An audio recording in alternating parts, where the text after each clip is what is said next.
Hi friends, welcome back to my channel Ajay talks.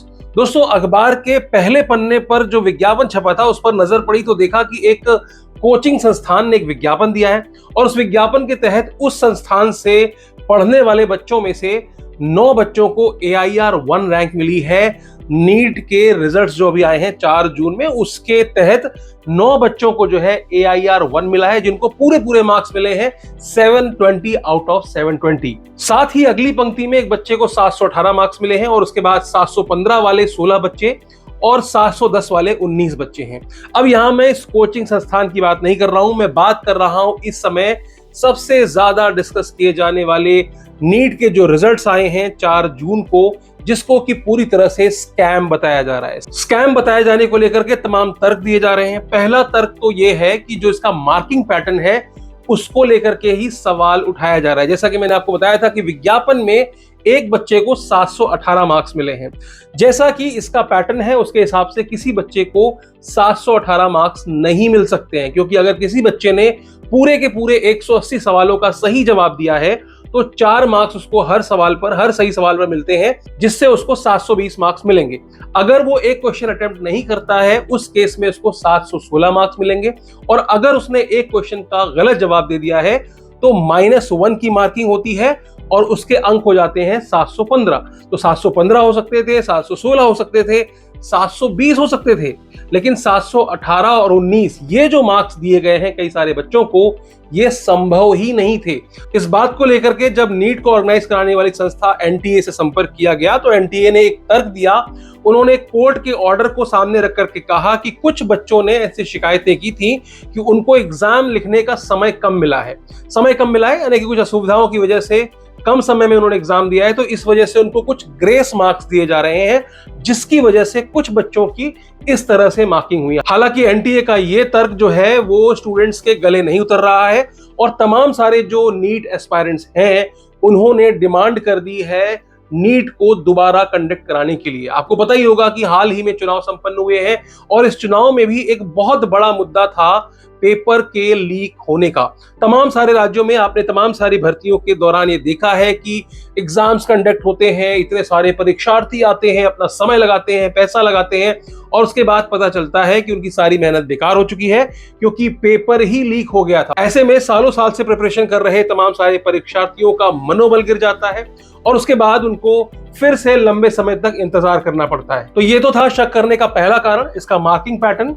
दूसरा कारण यह है कि पूरे देश में 4251 सेंटर्स में इस परीक्षा को आयोजित कराया गया था और सारे अभ्यर्थियों में से 67 ऐसे अभ्यर्थी थे जिनको पूरे के पूरे मार्क्स मिले हैं, यानी कि 720 मार्क्स मिले हैं, जैसा कि पिछले सालों में नहीं होता आया है। पिछले सालों में ज्यादातर 1 या 2 बच्चों को ही इस तरह के बराबर मार्क्स मिला करते थे, लेकिन इस साल 67 लोगों को 720 मार्क्स मिले। यहां भी प्रॉब्लम नहीं है।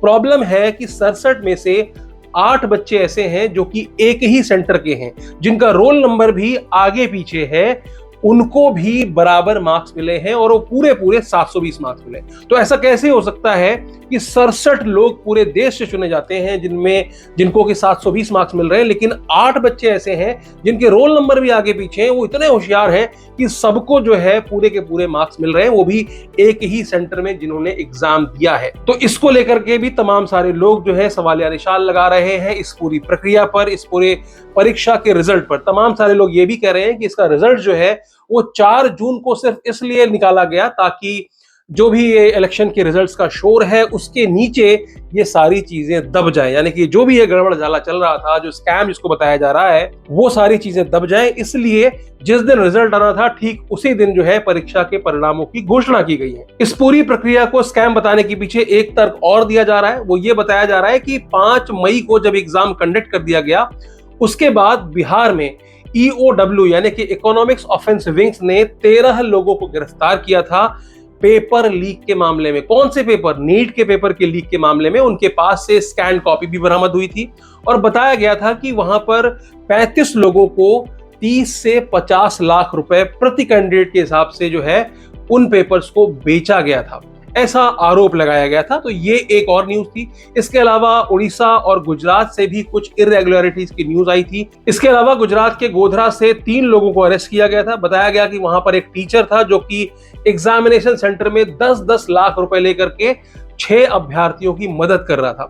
कुछ सॉल्वर्स की भी गिरफ्तारी हुई थी। तो इन सारी बातों को देखते हुए इस पूरी प्रक्रिया को स्कैम बताया जा रहा है और फिर से नीट के एग्जाम्स को कंडक्ट करने की बात कही जा रही है। अब यहां पर 2 बातें हैं। जिन बच्चों का सिलेक्शन हुआ है, ऑब्वियस ही बात है कि वो बच्चे नहीं चाहते कि री एग्जाम्स हो, लेकिन जिन बच्चों का नहीं हुआ है, ऑब्वियस ही बात है वो पूरा जोर लगा रहे हैं कि ये मौका फिर से दिया जाए, फिर से जो है एग्जाम कंडक्ट कराया जाए और पारदर्शी तरीके से कराया जाए। यहां पर एनटीए से भी गुजारिश है कि जिस तरीके से भी उन्होंने ये जिस पैटर्न से भी मार्किंग की है, जिसके बारे में उन्होंने बताया कि ग्रेस मार्किंग दी है, उसको भी सार्वजनिक करना जरूरी है, वरना इस तरह के सवाल उठना तो लाजमी है। ऐसा कोई राज्य नहीं है, ऐसा कोई पेपर नहीं है जिसके होने के बाद इस तरह के पेपर लीक की सुगबुगाहट ना पैदा हुई हो। यहां तक कहा जाता है कि जो इसका माफिया है उसकी पहुंच प्रिंटिंग एजेंसी तक होती है, यानी कि जहां पर पेपर प्रिंट हो रहे हैं वहीं से पेपर को लीक करा लिया जाता है, वहीं से पेपर को लाखों रुपए दे करके उस पेपर को वहां से ले लिया जाता है। उसके बाद रात में बकायदा सॉल्वर गैंग होती है जो कि पेपर को सॉल्व करती है